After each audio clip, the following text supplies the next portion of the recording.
Welcome back to The Lead. I'm Charlene Metters. Let's get started.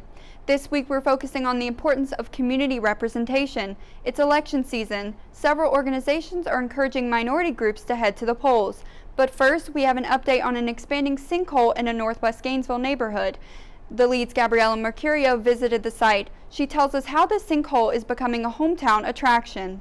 I'm here on Northwest 13th Street, and behind me is a massive sinkhole that shocked neighbors and locals. It's already swallowed up trees, a gazebo, and part of a swimming pool. Police have taped off the surrounding property due to locals coming to see it. The estimated 110-foot wide and more than 70-foot deep sinkhole appeared in the backyard of this home 2 weeks ago. Neighbors say Gainesville Police Department, Gainesville Fire Rescue, Gainesville Regional Utilities, and City of Gainesville workers have been monitoring the situation daily. Alyssa Kenny, whose mother lives 2 doors down, says just thinking about the hole makes her anxious. We're really left in the dark. Nobody's got real straightforward answers. It's frustrating, the lack of information. So everybody's doing the best that they can, keeping a really close eye on it. I bought a drone so I can fly over and look at it whenever we want, so we know exactly what's happening. Kenny has been filming on her drone and uploading the footage to Facebook every day. She is tracking the growth of this sinkhole to determine whether she and her mother need to pack up and leave. The house behind me and to the right of me have already been declared unsafe. The homeowners in this house have already evacuated. The ones to the right are starting to pack up their things. GRU has been able to remove all of the power lines that were directly over the sinkhole and rerouted 13 customers in the area to ensure they won't lose power. This isn't the only sinkhole in the area. Kenny says there's a stable sinkhole down the street that's been there for years. She and some of her other neighbors are concerned about the connection these two sinkholes could have. For The Lead, I'm Gabriella Mercurio. An early voting initiative called Souls to the Polls is helping mobilize Black voters across Florida. The Souls to the Polls event occurred Sunday in Gainesville to help transform the theme of Push the Vote.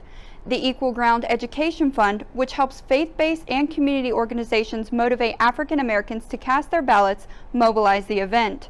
Of the 190,000 people registered to vote in Alachua County, about 32,000 registered voters are African American. For the full story and more news that matters to you, feel free to visit WUFT.org at any time of the day.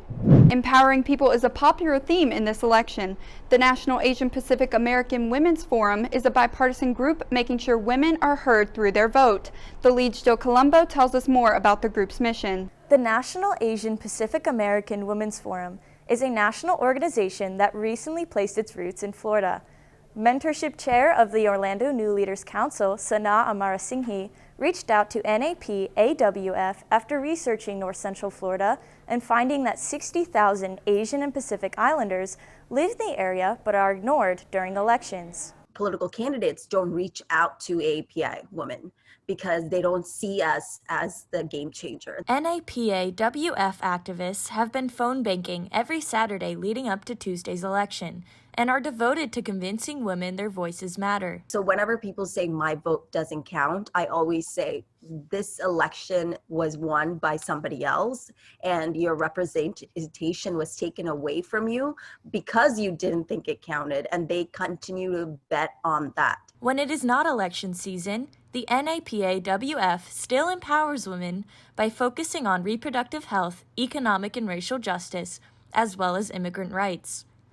Voter engagement program consultant Nike Wong says that through phone banking, the organization is able to build connections and support women and girls in the Asian and Pacific Islander community. Doing voter work for NAPOF especially is a tactic for a longer-term strategy of engaging people, building relationships, building a movement of progressive power. The community phone calls revealed families struggling during the pandemic. The organization sent gift cards to provide support. Wong and Amarasinghe aspire to grow the chapter in Florida and will continue to reach out to women who want to join and make a difference in the AAPI community. For The Lead, I'm Jill Colombo. Celebrities are also bringing awareness to voting. The Lead's Samantha Narson tells us how some celebrities are using their platforms to encourage people to vote. From athletes to actors, musicians, and more, public figures across the United States are posting pictures and videos of themselves early voting with the hashtag #IVoted. Jennifer Aniston posted a picture placing her ballot into the ballot drop box on her Instagram, and rock and roll artist Lenny Kravitz posted a picture with his I voted sticker on his guitar. Meanwhile, Katy Perry made a quick music video casting her ballot, while Canadian-born actor Ryan Reynolds stood with his wife Blake Lively holding his first ever U.S. ballot. Basketball player LeBron James talks about the importance of voting on the More Than a Vote Instagram page. This year, early voting turnout hit a record high.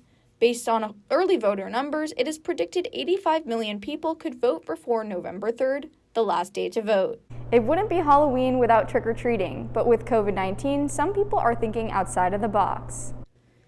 Several people are posting their candy contraptions on Facebook in the age of COVID-19.